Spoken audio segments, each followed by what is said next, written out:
The last message from Human Command. Since you declared war, let humanity show you how it's done. Part 1.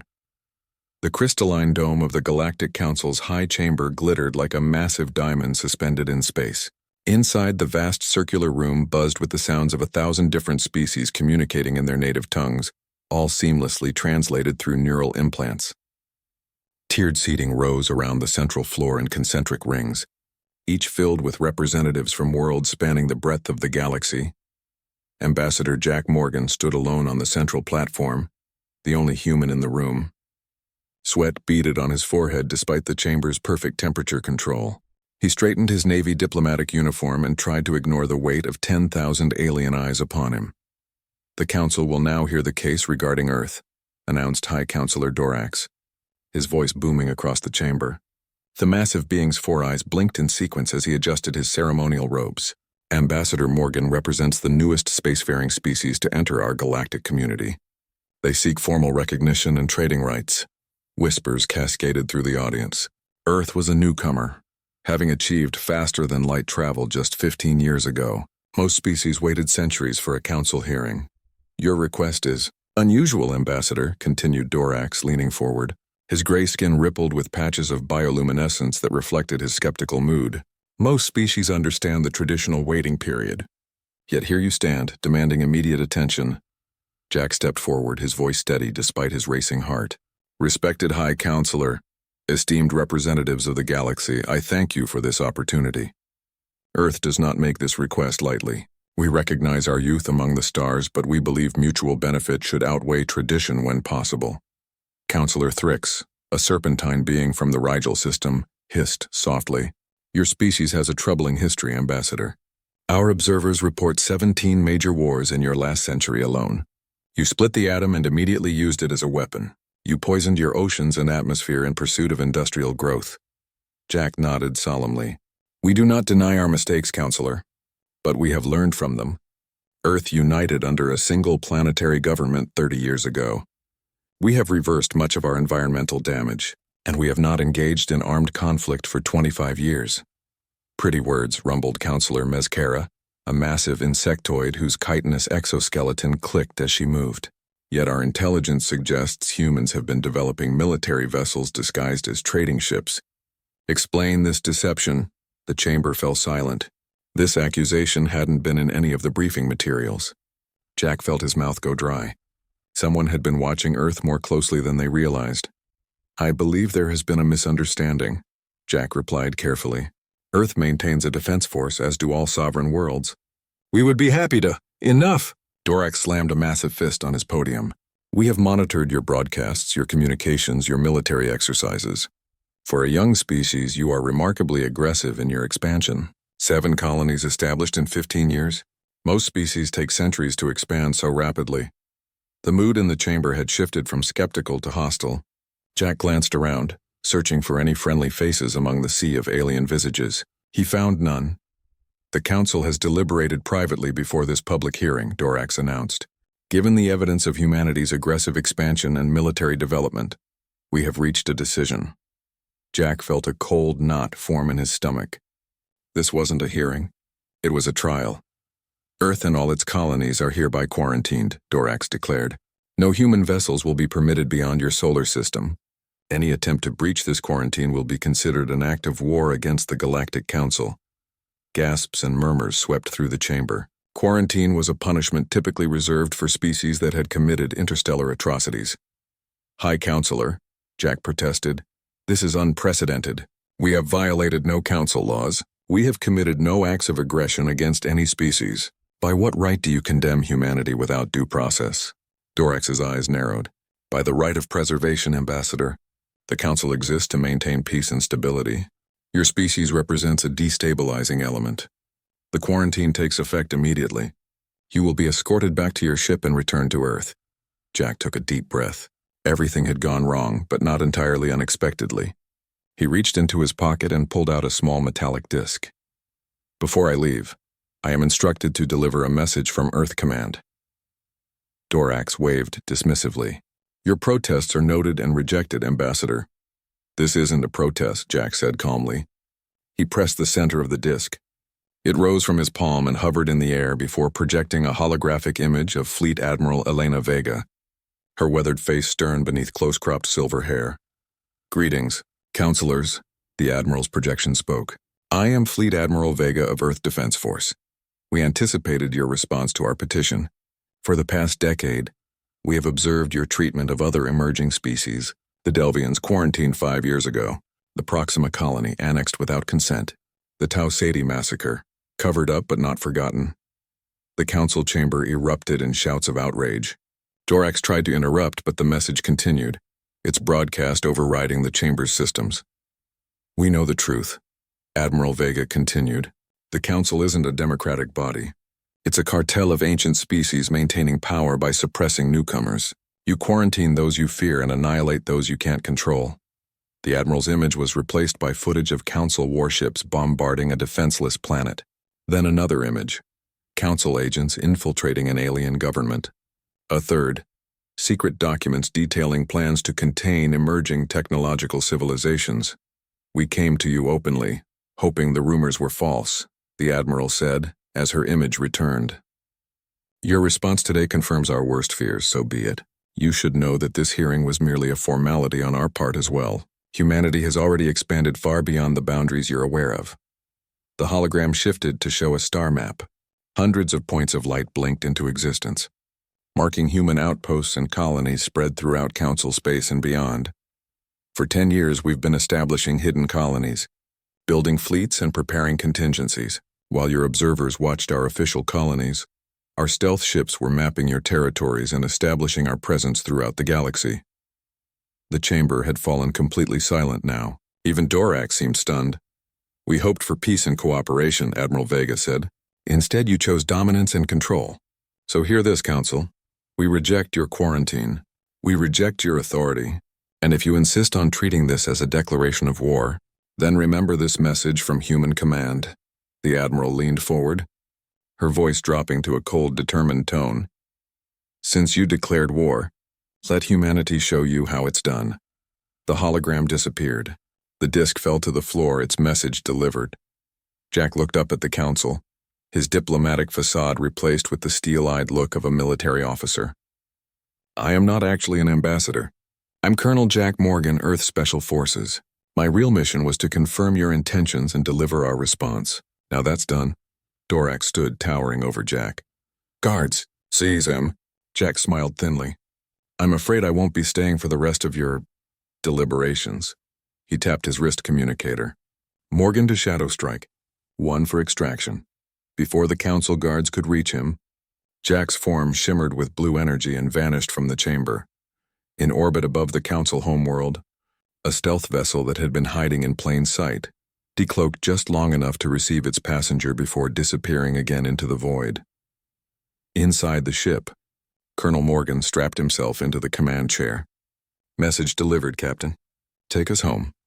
Captain Lyra Torres nodded grimly, setting course for Outpost Omega, engaging stealth drive. As the ship accelerated to light speed, Morgan couldn't help but wonder what would happen next. Humanity had just challenged the most powerful entity in the galaxy.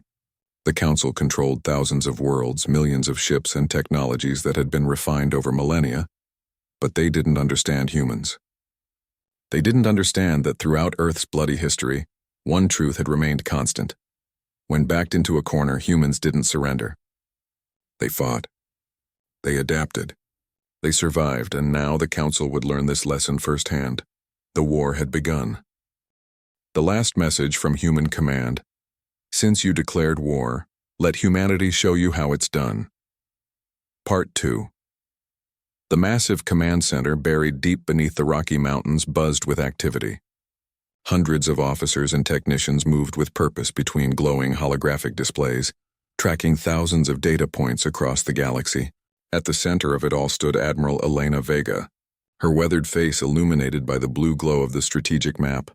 "Status report," she commanded, her voice cutting through the controlled chaos.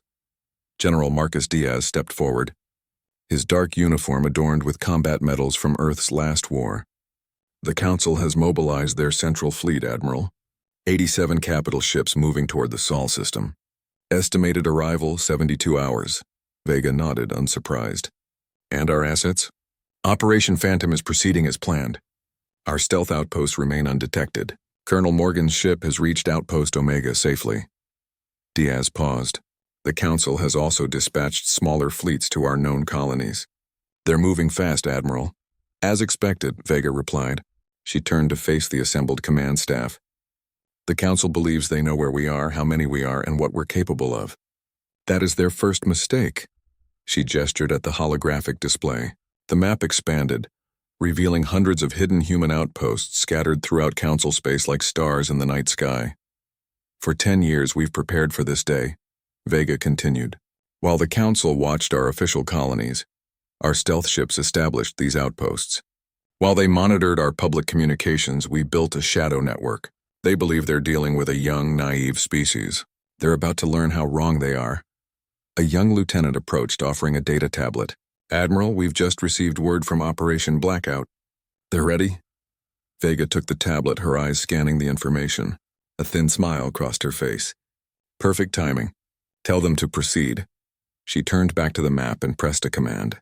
Attention all commands, this is Admiral Vega. Operation Nightfall begins now. I repeat, Operation Nightfall is now active. Throughout the galaxy, hidden human operatives received the encrypted message. On 1,000 worlds in 1,000 different locations, they moved simultaneously. On the Council capital world of Nexus Prime, a maintenance worker named Thomas Reeves finished his shift at the Central Power Distribution Hub. As he left, he accidentally dropped a small device near a critical junction box. The device, no larger than a coin, would sit dormant for exactly 6 hours before activating. In orbit above the Council military headquarters on Arcturus III, a seemingly ordinary communications satellite adjusted its position slightly. Inside, hidden behind legitimate communications equipment, Lieutenant Samantha Drake monitored her instruments. The signal from Earth had come. She began the careful process of overriding the satellite's normal functions, and on 30 different Council warships, human infiltrators who had spent years posing as hired maintenance contractors from neutral worlds checked their watches and prepared to act. Back on Earth, Admiral Vega addressed her staff. The Council believes this will be a conventional war. They think they'll arrive at Earth, find our defenses, and overwhelm us with superior numbers and technology. They don't understand that we've been fighting wars against technologically superior enemies throughout our history. She brought up historical images.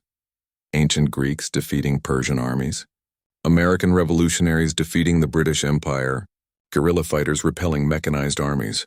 Humanity doesn't win by being bigger or stronger, she continued. We win by being smarter, more adaptable, and more willing to do what our enemies consider unthinkable. The holographic display shifted to show a new set of data. Council fleet movements, communication networks, power grids, and defense systems. Phase 1 of Operation Nightfall begins with information warfare, Vega explained. In 5 hours, our embedded agents will simultaneously disable key systems throughout Council space. Their communications will go dark. Their sensor networks will fail. Their fleet coordination will collapse. General Diaz looked concerned. The Council has redundant systems, Admiral. They'll recover quickly. Exactly, Vega replied. They'll restore communications within hours. But those hours are all we need to implement Phase 2. She tapped a command, and the display shifted again to show human stealth ships positioned near key Council installations. While they're blind, our shadow fleet will strike critical targets simultaneously. Not to destroy. We don't need to defeat their entire military. We just need to demonstrate that we can hit them anywhere, anytime, without warning. A communications officer called out from his station. Admiral, we're receiving a transmission from the Council. They're demanding our immediate surrender. Vega smiled grimly. Put it on screen. The holographic display shifted to show High Counselor Dorax, his gray skin flushed with anger. Admiral Vega, your actions constitute an act of war against the Galactic Council.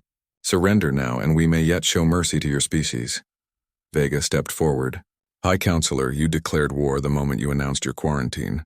We're simply accepting your terms of engagement. Dorax's 4 eyes narrowed. You cannot hope to defeat us, human. The Council has stood for 10,000 years. We have technologies you cannot comprehend, fleets you cannot count, allies you cannot sway. Perhaps, Vega replied calmly, but you've forgotten something important about fighting a war, Counselor. And what might that be? Dorax sneered. You should always know your enemy before you engage them. Vega nodded to her communications officer. Send the data package. Across the galaxy, on every council communication channel, a signal broke through. Every screen, every holographic display, every neural interface suddenly showed the same images. Secret council documents detailing the systematic suppression of emerging species, the annihilation of potential rivals, the enslavement of primitive worlds. For decades, you've portrayed yourselves as benevolent guardians of galactic peace, Vega said. But we've found the truth. You're conquerors hiding behind a mask of civilization, and now every species in the galaxy knows it too. Dorax's face contorted with rage. These are fabrications. Propaganda. They're your own records, Counselor, Vega replied. Extracted from your own secure archives by our agents. The same agents who are currently embedded throughout your territories. For the first time, uncertainty flickered across Dorax's face. You've ruled through fear and deception for millennia, Vega continued. But that ends today. We've transmitted these records to every world in council space. How many of your subject species will remain loyal once they learn the truth? Dorax leaned forward, his voice dropping to a threatening growl. You've made a grave miscalculation, Admiral. This changes nothing. Our fleets will still crush your pitiful defenses. Your colonies will burn. Earth itself will be reduced to ash. You're welcome to try, Counselor, Vega replied calmly. But remember our message.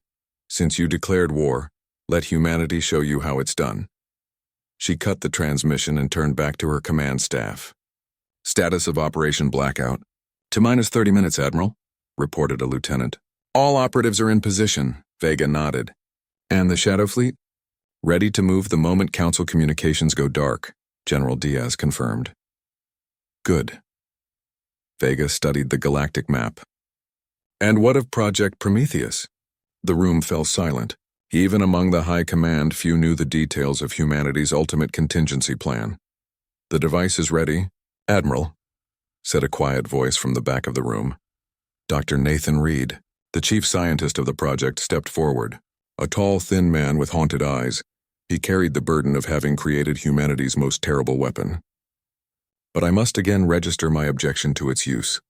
The consequences would be unpredictable. Noted, Doctor, Vega said. But the decision will depend on the Council's response to our initial operations. I hope we won't need it. Reed nodded grimly and stepped back into the shadows. Vega turned her attention back to the map. Across the galaxy, the pieces were moving into place. Centuries of warfare had taught humanity many lessons. But perhaps the most important was this. There are no rules in survival. You use every advantage, exploit every weakness, and never ever fight on your enemy's terms. On the Council capital world of Nexus Prime, Thomas Reeves checked his watch. 5 minutes until the device activated. He found a quiet observation deck with a view of the central government district and waited. In orbit above Arcturus III, Lieutenant Drake completed the final modifications to the satellite.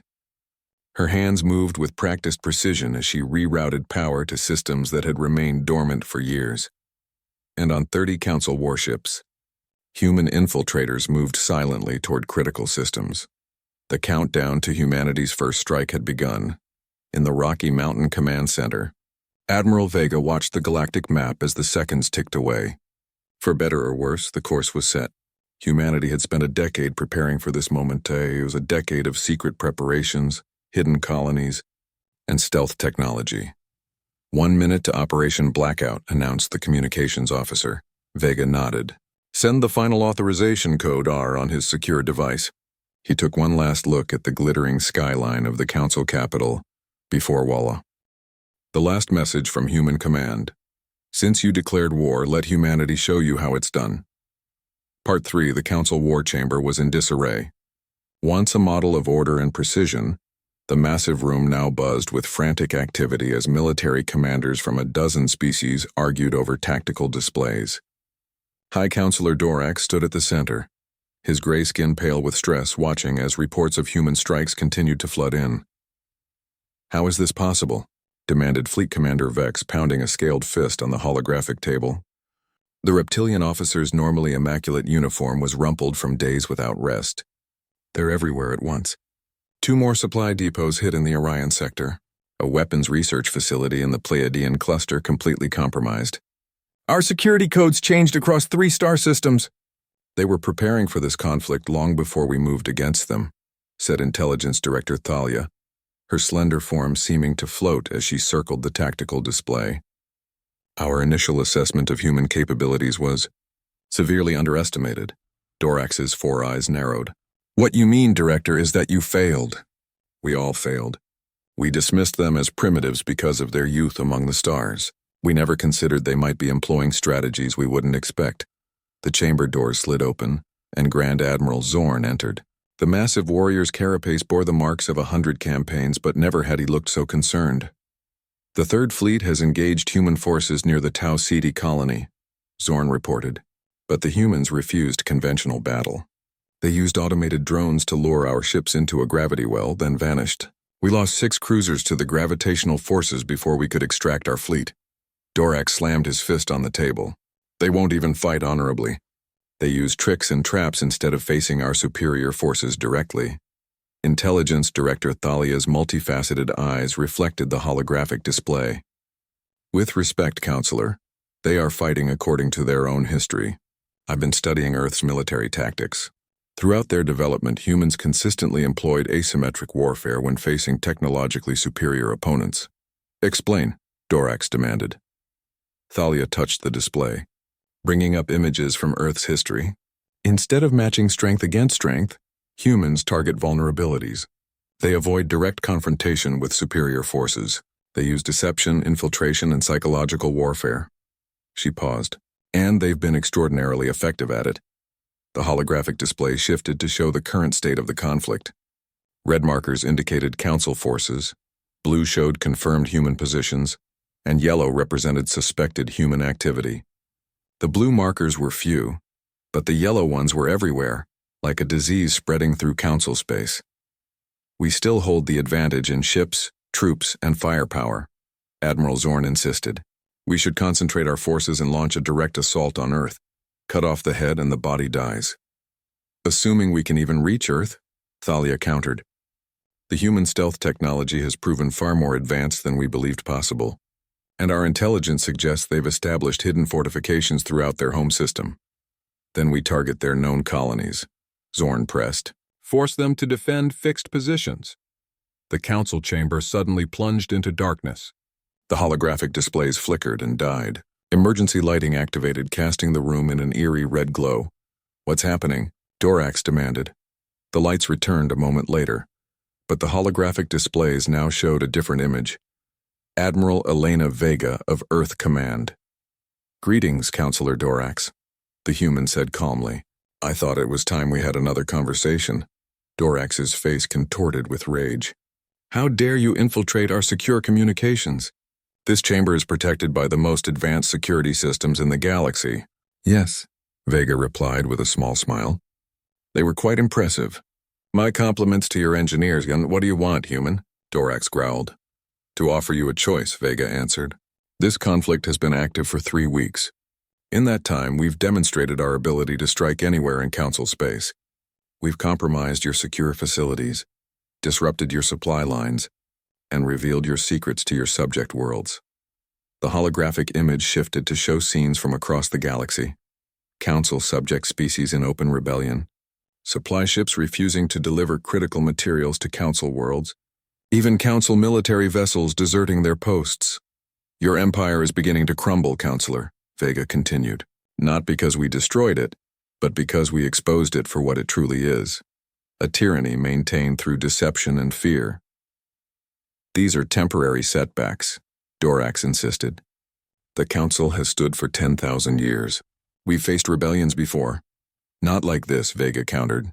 Not with an enemy helping to coordinate those rebellions from within your own territory. But it doesn't have to continue this way. Her expression became serious. We're prepared to negotiate terms. Admiral Zorn stepped forward. This is a trick. They know they cannot win a prolonged conflict against our full might. Vega's eyes shifted to the Council military commander. Admiral Zorn, your distinguished career includes the suppression of the Proxima Rebellion and the Tau Ceti annexation. Impressive victories against vastly outnumbered and outgunned opponents. She paused. Tell me, Admiral, How many battles have you won against an enemy you couldn't see? An enemy that refuses to mass their forces where you can engage them? An enemy that knows your plans before you implement them? Zorn's mandibles clicked in agitation, but he had no answer. Here are our terms, Vega continued. First, the Council will recognize Earth and all human colonies, in both known and hidden, as sovereign territory, exempt from Council authority. Second, all subject species within the Council will be granted the right to self-determination through monitored elections. Third, the Council's policy of suppressing emerging technological civilizations will end immediately. Dorax laughed bitterly. You expect us to surrender our authority because of a few weeks of minor disruptions. The Council does not bow to terrorists and saboteurs. Vega's expression didn't change. Those are not minor disruptions, Counselor. They are warnings. Demonstrations of capability. She leaned forward. If we wanted to destroy the Council, we could have done so already. Preposterous, Zorn scoffed. Your ships are no match for our fleets. We don't need ships to destroy you, Vega replied quietly. Tell me, have your scientists determined how we've been able to infiltrate your most secure facilities? How we've bypassed your most advanced security systems? Silence fell over the Council chamber. I thought not, Vega continued. What you're calling stealth technology is actually something else entirely. We call it phase-shifting, or the ability to partially move matter between dimensional states. She gestured, and the holographic display showed a technical diagram of the technology. Even the Council's most advanced scientists looked confused by what they were seeing. 10 years ago, we discovered that certain quantum frequencies allow matter to exist simultaneously in multiple dimensional states, Vega explained. Objects in this state can pass through solid matter, remain invisible to conventional sensors, and interact with normal matter only when desired. Director Thalia stepped closer to the display, her scientific curiosity overcoming her hostility. This is impossible. The energy requirements alone would be enormous, Vega finished for her. Yes, which is why the technology has limitations. But those limitations have not prevented us from placing phase-shifted devices throughout Council space, including at the heart of your civilization. The holographic display shifted again, showing the location of thousands of small devices hidden on hundreds of Council worlds. What are those? Dorax demanded, his voice suddenly uncertain. We call them dimensional disruptors, Vega answered. When activated, they create a cascading failure in the quantum field supporting conventional matter. In simple terms, they convert matter to energy, instantaneously, without warning. Horror spread across the faces of the Council leadership as they understood the implication. You've rigged our worlds to explode? Zorn asked incredulously. Not all of them, Vega replied. Just enough strategic locations to collapse your civilization if necessary. The devices have been in place for years, waiting for a scenario exactly like this one. You're bluffing, Dorax insisted, but doubt had crept into his voice. Vega tapped a command on her console. A demonstration, then. On the outer rim of Council space, a small uninhabited moon suddenly flared with blinding light. When the light faded, the moon was gone, converted into pure energy in an instant. In the Council chamber, stunned silence followed the display. That was the smallest setting. On our most basic device, Vega said quietly. Imagine what would happen if we activated all of them simultaneously. Dorax slumped into his chair, the fight gone from his massive frame. You would destroy yourselves as well. Many of your infiltrators would die. Some sacrifices are necessary in war, Vega replied. Those agents knew the risks when they volunteered. But I'd prefer to avoid that outcome. Her expression softened slightly. Humanity doesn't want to rule the galaxy, Counselor. The last message from Human Command. Since you declared war, let humanity show you how it's done. Part 4 deep within the asteroid belt of a nameless star system at the edge of Council space, a hidden human outpost hummed with activity. Unlike the gleaming facilities of Earth or its official colonies, Outpost Omega was deliberately primitive in appearance, a collection of rough-hewn tunnels and chambers carved into a massive asteroid, disguised to look like a mining operation abandoned centuries ago. Colonel Jack Morgan moved through the cramped corridors, ducking beneath low-hanging power conduits.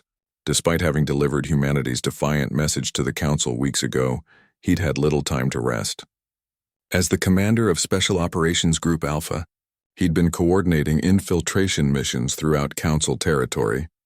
He entered the Central Command Center, a cavernous room filled with holographic displays and communications equipment.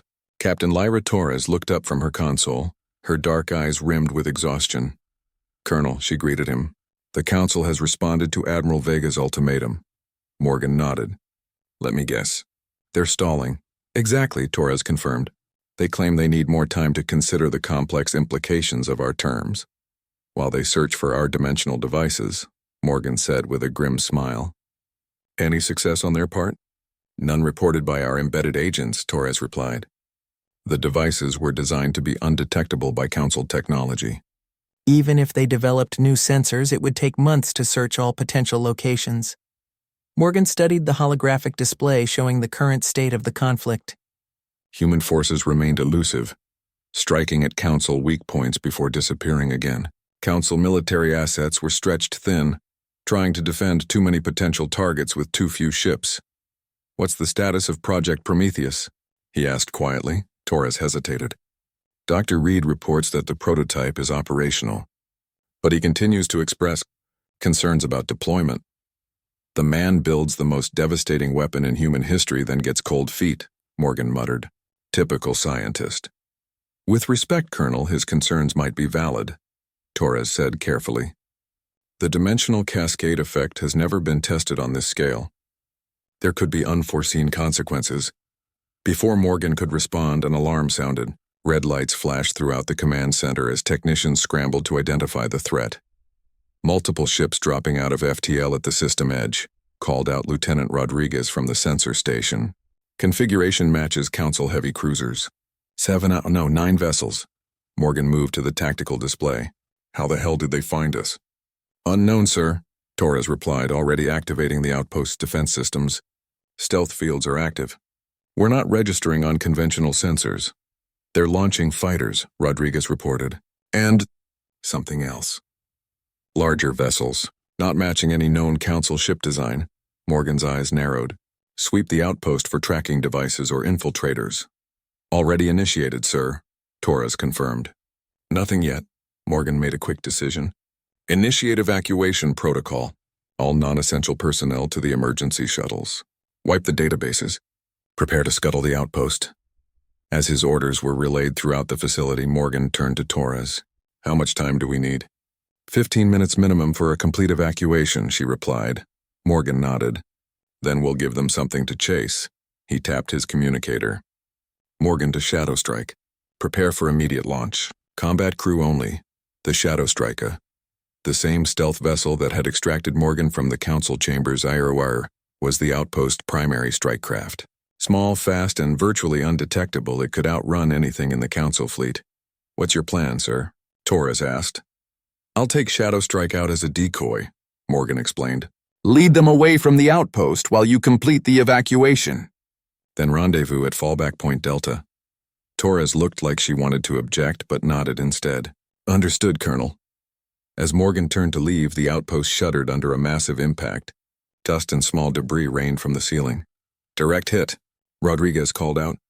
"They're using some kind of new penetrating weapon. Stealth field compromised in sectors 7 through 12. Another impact rocked the facility, more violent than the first. "How are they targeting us so precisely?" Torres demanded. "Unknown," Rodriguez replied. "But they're concentrating fire on our power core and command center. It's like they have our exact schematics."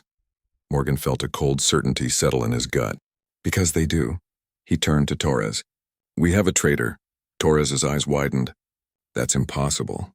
Everyone here was vetted personally by Earth Command." "Check the communication logs," Morgan ordered. "Look for any unauthorized transmissions in the last 48 hours.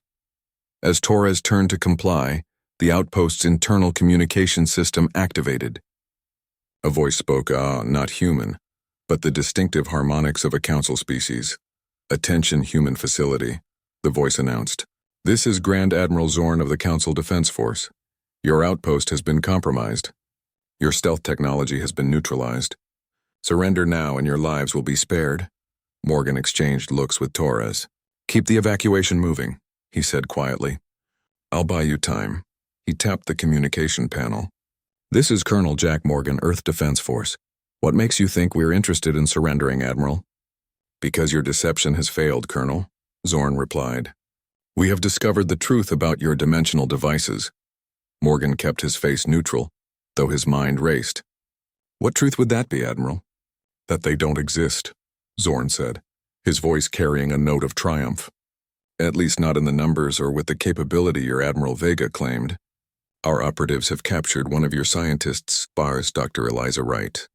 She was quite cooperative after certain persuasive techniques were employed. Morgan felt his blood run cold. Dr. Wright had been part of the original Project Prometheus team before being assigned to develop countermeasures against Council technology. She knew enough to be dangerous. If you've harmed her, Morgan began. Save your threats, Colonel, Zorn interrupted. The doctor explained the limitations of your phase-shifting technology. Yes, you can create small devices capable of impressive destructive power, but not thousands of them. Not with the ability to destroy entire planets. The power requirements would be impossible for your level of technology.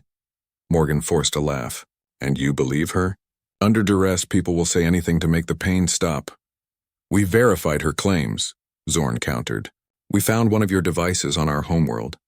Impressive, but not the doomsday weapon you portrayed. Your Admiral Vega was bluffing, using our own fear against us. A clever tactic, but ultimately futile. The outpost shuddered under another impact more powerful than before. Your outpost shields are failing, Zorn continued. Your stealth technology has been compromised. And even now, our fleets are converging on Earth and your major colonies. The game is over, Colonel. Morgan cut the transmission and turned to Torres. Evacuation status? 60% complete, she reported. But we've lost access to the lower shuttle bays. Those remaining will need to use the auxiliary exit on level 3. Morgan nodded. Get them out. I'm taking Shadow Strike to contact Earth Command. They need to know the Council has broken our bluff. As Morgan raced through the buckling corridors toward the Shadow Strike's docking bay, his mind worked furiously. If the Council knew the dimensional devices were limited, they would resume conventional warfare with overwhelming force. Earth and its colonies would face the full might of a civilization thousands of years more advanced. He reached the Shadow Strike and found a skeleton crew already aboard, preparing for launch. Lieutenant Kira Chen, his best pilot, sat at the controls. Ready for dust-off, sir, she reported, but the docking clamps are damaged. We'll have to blast our way out. Do it, Morgan ordered, strapping himself into the command chair. The ship's engines roared to life as explosive charges severed the damaged docking clamps. With a violent lurch, the Shadow Strike broke free of the outpost and accelerated into space. Council ships detecting us, Chen reported. 3 cruisers moving to intercept. Evasive pattern delta, Morgan ordered. Maximum stealth configuration. The Shadow Strike banked sharply, its stealth systems engaging to maximum capacity. But unlike previous encounters, the Council ships maintained pursuit, their weapons tracking the human vessel with uncanny precision.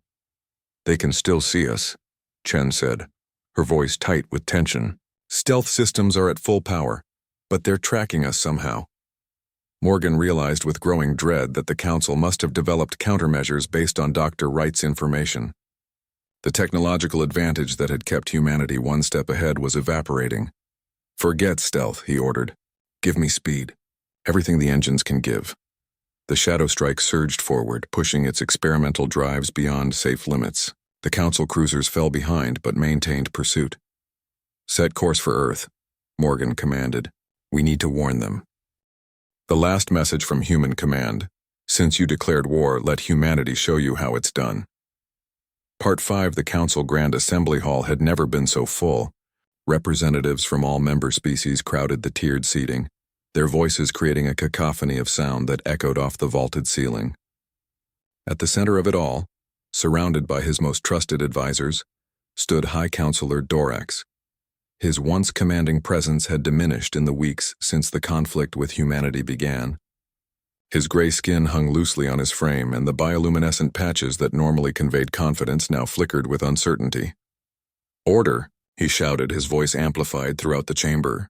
The Council will have order. Gradually the noise subsided. The representatives of 1,000 worlds turned their attention to the High Counselor, their expressions ranging from fear to outright hostility. We have called this emergency session to address the current conflict with Earth, Dorax began. Recent developments require immediate action. A holographic display activated, showing the devastation of a Council battle fleet. The images were shocking. Gowon advanced warships reduced to drifting wreckage by weapons that seemed to ignore their shields entirely. 3 days ago, our 7th Fleet engaged what we believed was an isolated human outpost. Dorax continued. Initial reports were promising. Our forces had breached their stealth technology and were on the verge of victory. He gestured, and the display shifted to show the arrival of the mysterious human ships. Then these vessels appeared, Dorax said grimly, using technology far beyond what we believed humans capable of. The 7th Fleet was annihilated. Gasps and murmurs swept through the assembly. How is this possible? Demanded the representative from Proxima Centauri, rising from his seat. You assured us that human technology was inferior to our own. We were mistaken, Dorax admitted, the words clearly painful for him. Our intelligence suggests these new vessels utilize what the humans call dimensional phase shifting, on a scale we thought impossible. The doors to the chamber suddenly slid open. All eyes turned as a delegation of humans entered, led by Admiral Elena Vega. Unlike the formal diplomatic uniforms worn by previous human representatives, Vega and her team wore military attire as practical and unadorned. What is the meaning of this intrusion? Dorax demanded, though his tone lacked conviction. This is a closed council session. Vega walked calmly to the center of the chamber, her team following close behind. Among them was Colonel Jack Morgan, looking haggard but determined. You're discussing humanity's conflict with the Council. Vega said simply, it seemed appropriate that we should be present. How did you even reach Nexus Prime? Dorax asked. Our defenses are impressive, Vega finished for him. But as you've recently discovered, our technological capabilities exceed your previous assessments, she gestured. And a new holographic display activated, showing the massive ship that had rescued Morgan's team, called the Prometheus.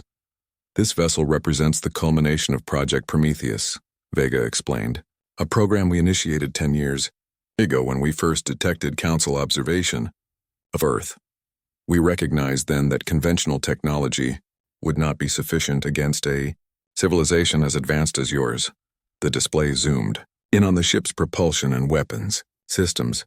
Phase shifting doesn't just allow us to hide from sensors or pass through solid matter, Vega continued. When properly harnessed, it allows us to manipulate the fundamental forces of the universe in ways your science hasn't yet discovered. Dorax stared at the display, his expression unreadable. You had this capability all along. The smaller devices, the stealth technology, the infiltration tactics, they were just a distraction. Vega nodded. A necessary deception. We needed to assess your military response before revealing our true capabilities. And now? Dorax asked quietly. Have you come to dictate terms of surrender? No, Vega replied, surprising many in the chamber. We've come to offer peace. She stepped forward, her expression solemn. Humanity doesn't want to rule the galaxy, Counselor. We don't seek the destruction of the Council or its member worlds. What we want is simpler. Freedom for ourselves and for all species to develop without interference or oppression. Dorax laughed bitterly. Noble words from a species that infiltrated our systems, sabotaged our infrastructure, and threatened our worlds with destruction. All in response to your unprovoked declaration of war, Morgan interjected, stepping forward beside Vega. You ordered our quarantine without just cause, threatened our colonies, and planned our extinction simply because we developed too quickly for your comfort. The chamber fell silent as the truth of his words settled over the assembly. But that can end today, Vega continued. We're prepared to cease all hostile actions immediately, in exchange for a new relationship between humanity and the Council, one based on mutual respect rather than dominance and submission. She gestured again, and the holographic display changed to show a document titled The Nexus Accords. These are our proposed terms, Vega explained. Not demands, but a framework for peace that benefits all species, not just humanity. As the terms appeared on the display, many of the Council representatives leaned forward with interest. Recognition of Earth and all human colonies as sovereign territory, free from Council authority, but open to mutual cooperation. The right of all sentient species to develop their own technologies without interference. provided such technologies do not threaten the existence of other species. Reform of the council structure to ensure equal representation for all member species, regardless of technological development level. Creation of an independent oversight committee to investigate and prevent the suppression of emerging civilizations. Mutual defense agreements against genuinely existential threats to galactic stability. These terms are not what I expected, Dorax admitted after studying them. I had anticipated demands for reparations, territory concessions, even the dissolution of the council itself. That would merely continue the cycle of dominance and subjugation that has defined council policy for millennia, Vega replied. We seek to break that cycle, not perpetuate it. One of the council military advisors stepped forward. This is clearly a trick, he insisted. They show us a single advanced vessel and expect us to capitulate. Our combined fleets still outnumber them thousands to one. Vega turned to address the advisor directly. Admiral Thex, isn't it? The architect of the Tau Ceti operation? When the admiral nodded stiffly, she continued. Tell me, Admiral, how many of your ships returned from the engagement with the Prometheus? The admiral didn't respond, but his silence was answer enough. Numbers mean nothing when the technological gap is this significant, Vega said quietly. We could destroy your fleets without losing a single ship. But again, that is not our goal. She turned back to Dorax. High Counselor, humanity stands at a crossroads. We've demonstrated our capability to fight this war on our terms and win, but we would prefer a different path, one that leads to cooperation rather than conquest. The chamber erupted in heated debate. Some representatives demanded immediate acceptance of the human terms. Others called for continued resistance. A few even suggested surrender. Amidst the chaos, Dr. Nathan Rita, the chief scientist behind Project Prometheus Oro, approached Admiral Vega and spoke quietly. They still don't fully understand what we're capable of, do they? Vega shook her head slightly. No, and I hope they never have to find out. Reed nodded grimly. The Prometheus wasn't just a warship. It was a test bed for technologies so advanced they bordered on the theoretical. The dimensional phase shifting that allowed the vessel to move between states of reality was just the beginning. In its most extreme application, the technology could potentially alter the fabric of space-time itself, rewriting the fundamental laws of physics within a localized area.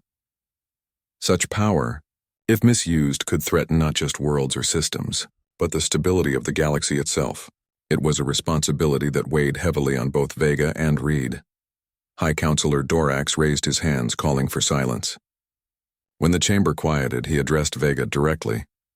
You speak of peace, Admiral, yet you arrive in a warship of unprecedented power.